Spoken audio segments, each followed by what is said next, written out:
Good day everyone and welcome to my YouTube channel. Let me start with a Milo tagline. Great things start from small beginnings. Yes, that is really a very inspiring Milo tagline. Please pardon me with my singing. I'm not really so much of a singer. Kung magkugi sa math, sama sa pagkugi sa sports, sa arts, sa music, mulambo jud ang atong math skills. Kung magsisikap tayo sa math, tulad ng pagsisikap ng husto sa sports, sa singing, sa musika, talagang uunlad ang ating kakayahan sa math. So much of an introduction, let me present a GeoGebra demo for the proof of the other two cases for the sine rule. Case 2, when we have a right triangle where the center of that circle is along the diameter. And case number 3, when we have an obtuse triangle, and in this case, the center of the circle is not inside the triangle. So thanks to Eddie Wu for helping me make sense of these proofs. And so let's begin. So let's start by creating a right triangle.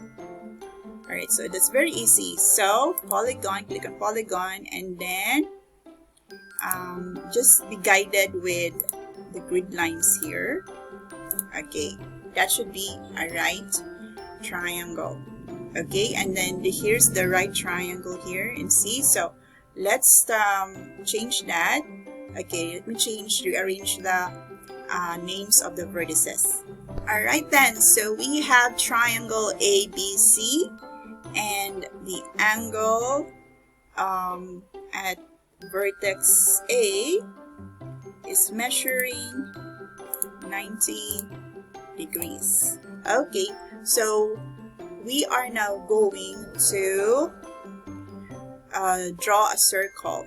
So where's the center? The center is along the diameter. Okay, alright, so let's just click here midpoint. Alright, so this one midpoint, and then the hypotenuse that happens to be the opposite side. Alright, so that should be the center of the circle. So click on circle with center, and there you have it.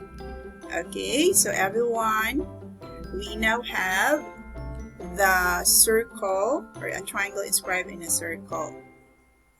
Alright, and then we are now going to prove, right, that the ratio of the sine rule is really equal to the diameter. Okay, so let's do that. Alright, so what is really happening here when we have a right triangle, okay, inscribed in a circle? So for example, let's start with the definition of sine.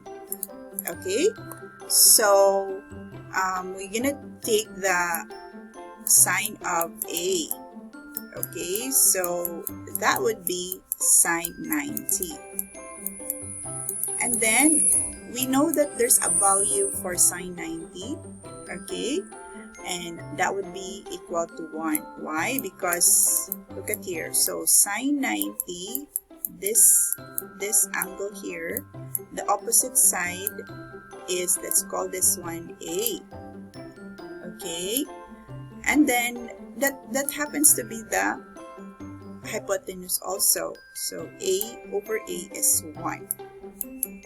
Alright, so I hope that we all agree on that one. And then there is also a demo. Okay, look at here. So this is something like an illustration for 45. Alright, we have 45 degree, and then alright, how the ratio, the sine ratio changes. And then when we arrive to an angle of 90, okay, so the opposite side happens to be the hypotenuse also. Okay, look, this is the hypotenuse here, and then opposite. Alright, and then the hypotenuse when we approach to 90, okay, is equal to the opposite side. That's why sine 90 is equal to 1. Okay, so that is a review. Then let's make use of that equation now. Alright, so sine 90, or let's say sine A. Okay, because sine 90 is basically sine A. So sine A is equal to 1. And then we are going to take the reciprocal of both sides. So 1 over sine A is equal to, the reciprocal of 1 is just 1. And then we are now going to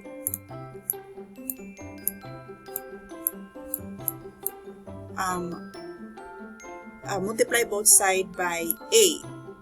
Alright?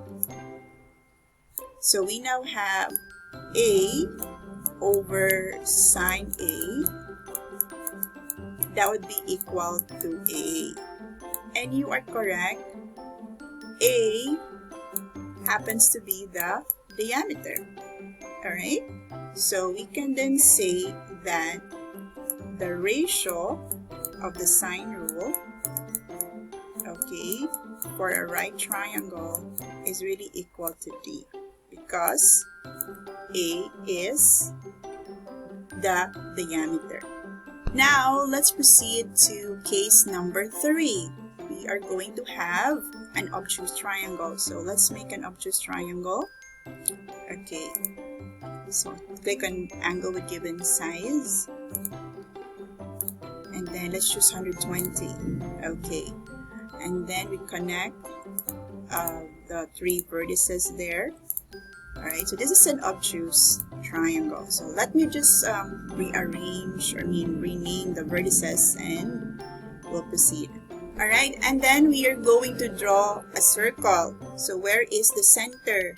Okay, so please refer to my previous video, alright, for the construction of the center of the circle that can close off or it can inscribe the triangle.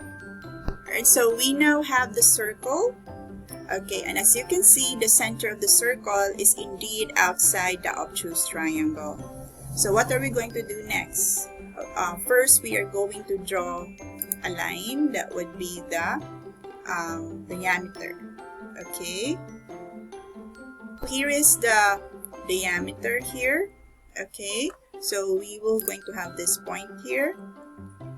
Okay, and this point will be the one of the vertex of a right triangle. Look, so we're gonna join B and C here. Okay, and the angle we have formed is 90 degrees. So angle GBC is 90 degrees. Okay, so we are now going to make use of this illustration. Alright, so what did we just what do we have now in this illustration? So yes, you might have seen that we have a quadrilateral, right? So let's make use of one property of quadrilateral. Okay, so when a quadrilateral is cyclic, right, it is all of the vertices of that quadrilateral is in are points of a circle, then the supplementary angle, okay,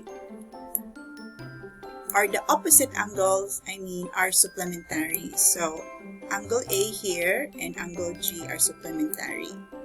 So when we say supplementary, the sum is 180. So the size of this angle G here is indeed 180 over 120. Okay, and that would be 60. Alright, look at here.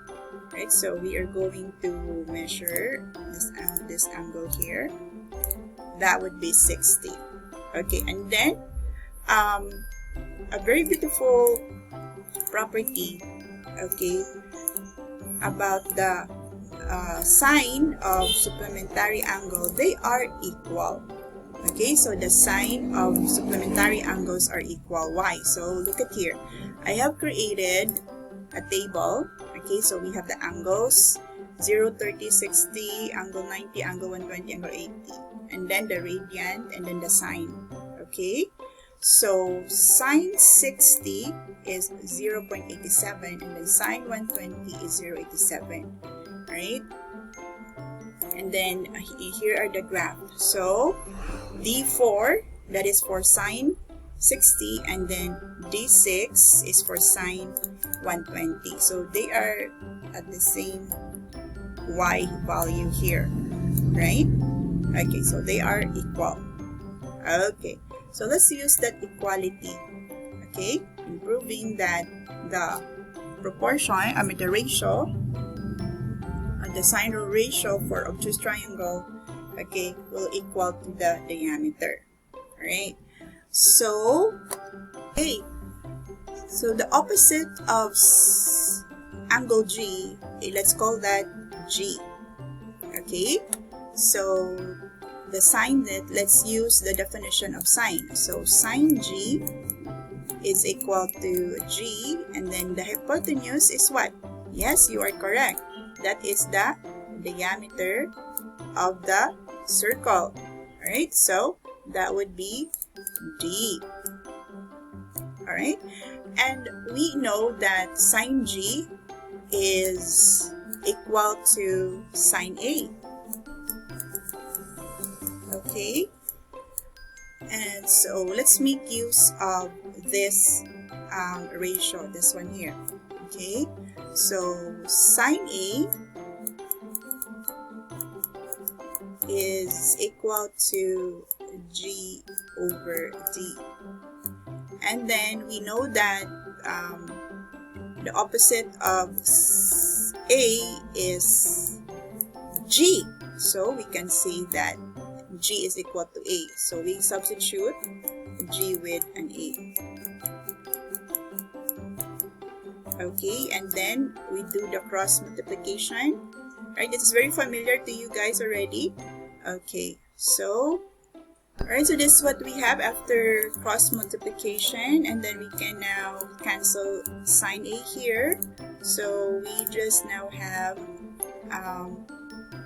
the ratio, okay, of the sine rule, the side of the obtuse triangle over the sine of its opposite is indeed equal to diameter.